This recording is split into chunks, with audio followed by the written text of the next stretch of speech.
So I've got a question for you. Will you dabble in your business or will you dominate in your business? Well, today I want to talk about how this decision that you're going to make will steer the course of your business moving forward. Let's jump in.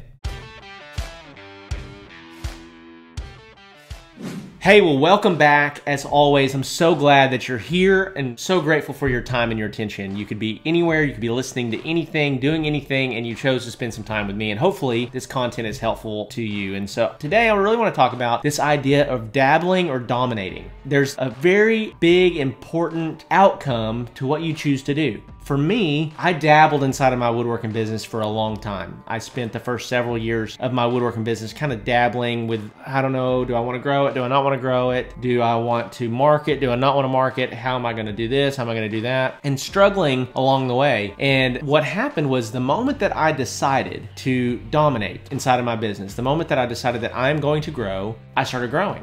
And so I don't know what your goals are watching this. You know, if you want to just do an extra couple $100 per month, extra couple $1,000 per month, maybe you really want to grow your woodworking business. Well, in today's video, in today's podcast, I want to talk about a couple different ways that you can go from dabbling to dominating if that's what you are trying to do inside of your woodworking business, okay? So I want to give you 4 tips, thoughts, ideas to help you go from dabbling to dominating. So number 1 is to treat your business like a business, not a hobby.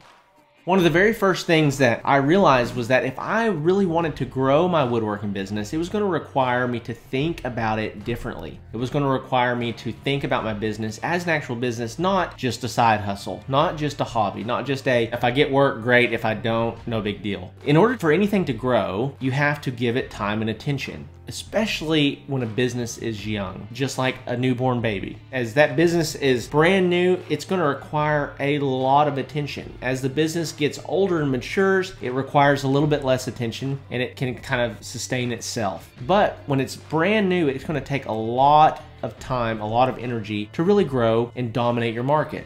Okay, so in order to go from dabbling to dominating, we have to treat our business like a business. Here's number 2, is that you need to track your numbers and work to improve them. You need to track your numbers and constantly work to improve them. And so what do I mean when I say that? You need to track your sales. You need to track your outreaches. How many people am I talking to each month? How many meetings am I having with potential clients each month? How much am I spending in ads? Am I generating anything from ads? How many times am I posting per week? Am I tracking my costs? I need to be tracking what I have in lumber, what I have in material costs. I need to be tracking these numbers. If you're not tracking your numbers, you're flying blind and you don't know how profitable you actually are. And this is also what happened to me as I actually started to grow my woodworking business. I was starting to sell a lot more. We were doing really well from collecting cash from that standpoint, but what I wasn't doing was tracking my expenses. And so we had a lot of activity, a flurry of activity, and we were very unprofitable in the process. And so it's really important to be tracking your numbers, tracking your gross profit, net profit numbers, expenses, your sales, your marketing efforts, and understanding where you're actually standing. Guys, if you do not have a gauge, say you're flying a plane and you do not have gauges, you do not have data to understand if you're safe or not. Gauges provide safety and awareness to your business. And so your gauges are just your data. It's just where are you seeing your numbers trending and tracking, okay? So number 3, to go from dabbling to dominating, you need to develop a growth mindset. This is probably the number 1 single greatest tip that I can give you inside of this video. And by developing and growing a growth mindset, everything else becomes abundant to you. This has happened to me multiple times. And so in my woodworking business, Iron by Iron Woodworks, that I've since sold, you know, we were selling high ticket furniture. Dining table sets on average that range somewhere between $3,000 and $5,000. Well, what happened one day was that I was looking at my sales and I was looking at my numbers and I was looking at, you know, hey, we're doing let's say $40,000 per month. I'm selling 8 to 12 clients per month. And then I was looking at my advertising and I was realizing that I was reaching tens of thousands of people every month with my advertising. And then I realized that to double my business, all I had to do was go from converting 10 people a month to converting 20 people a month. That's not that hard to do. Like, it's really not that hard to do to get 10 more people to say yes every month. That's what I would encourage you to do, is actually look at the numbers and figure out what does it actually take to get me to where I'm trying to go. And a lot of times it requires much less than it feels like it's gonna take. You know, I know that growing a business is hard to do. It's hard to get people to say yes often, but when you develop a growth mindset, you can develop these little benchmarks along the way where you have these realizations, these aha moments, and you say, you know what? It's actually not as crazy as I make it out to be. It's actually not as difficult as I make it out to be. Hey, if I implement this strategy and this strategy and this strategy, these things are going to happen a lot easier. And so it's really understanding and developing this idea that you don't have to stay where you are.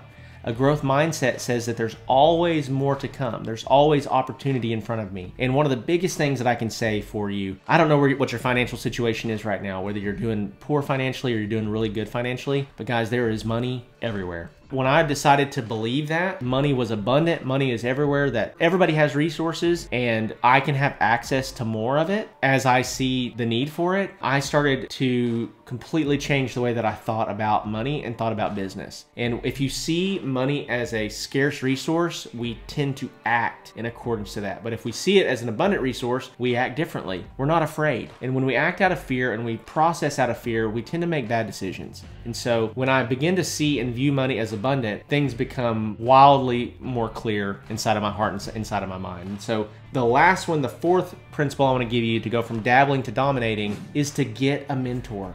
Get a mentor. Get somebody that has gone before you, that knows what you need to know, that has done what you're trying to do, and learn from them. This is one of the things that I didn't do early on, and it cost me years inside of my woodworking business. And it was really only after I decided to start hiring some coaches, get some structure to my business, learn business principles that I didn't otherwise know, that I started to actually grow. And so by getting a mentor, especially in the weakest areas of your business or of your knowledge base. So like, let's say that you really struggle with bookkeeping. You need to find somebody that knows how to keep books and have them just walk through it with you. If you really struggle with sales, find a mentor that can help you from a sales standpoint. If you really struggle with marketing, find somebody that can help you with marketing. If you're really struggling with product or business development or outreaches, find somebody that has grown their business the way that you're trying to grow yours. And so I cannot stress this enough. By finding a mentor, you're literally going to cut down years of mistakes that you're going to make trying to figure it out by yourself, and you're going to learn from their mistakes and also from their wins, and you're going to be able to immediately implement them inside of your business. Those relationships are worth their weight in gold. I cannot overemphasize that. So if you're trying to go from dabbling to dominating, just to recap, 4 principles. Treat your business like a business, not like a hobby. Number 2, track your numbers, work to improve them. Number 3, develop a growth mindset. And number 4 is get a mentor. And so if this video was helpful to you today, please let me know in the comments below. If you have not subscribed yet, what are you doing with your life? Make sure that you subscribe. And as always, if you're trying to grow a woodworking business, I encourage you to hang around. That's what we're talking about all the time, is how to grow a woodworking business, how to do it in a way that's sustainable, that's healthy, and ultimately provide you the life that you're looking for. And so with that being said, guys, I appreciate you, and I'll see you in the next one.